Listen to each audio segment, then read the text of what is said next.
नाजरीन, इस वक्त की बड़ी और दुख भरी खबर कितई चिनाब के किश्तवाड़ से है, जहां पर एक टिप्पर को दिलखराश हादसा पेश आया है, जिसके नतीजे में एक शख्स की मौत हुई है।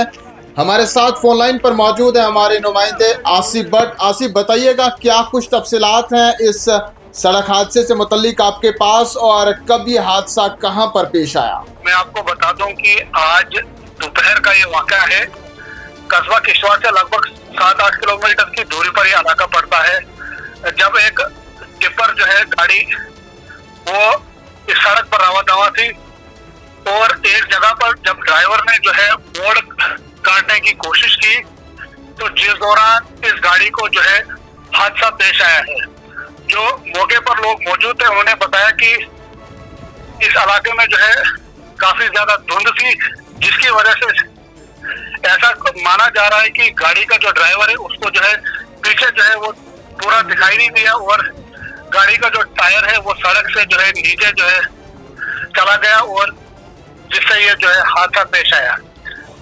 तो क्या कुछ शनाख्त हुई है उस शख्स की जिसकी इस हादसे में मौत हुई, और कहाँ का वो रहने वाला था और कौन सा ये इलाका है? ये इलाका जो है ये भोंजवाड़ का इलाका पड़ता है।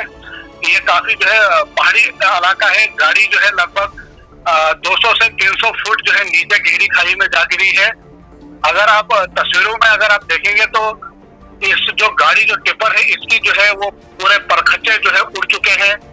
इसका जो ड्राइवर जो बताया जा रहा है उनका नाम मोहम्मद सलीम शेख है।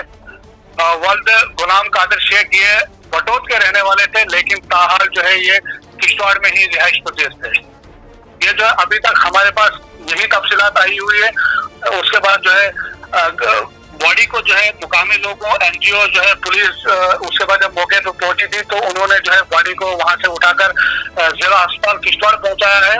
अब जो है आगे की क्या वो जो रहेगी वो देखना होगा।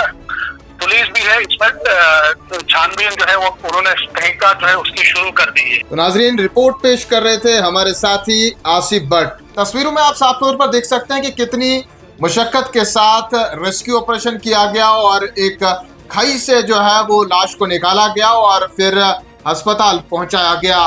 तो कुल मिलाकर अगर देखा जाए तो जम्मू कश्मीर में शाहराहों पर खूनी रक्स जारी है। एक शख्स की आज भी जान गई। इस हवाले से मजीद तफसीलात का इंतजार रहेगा।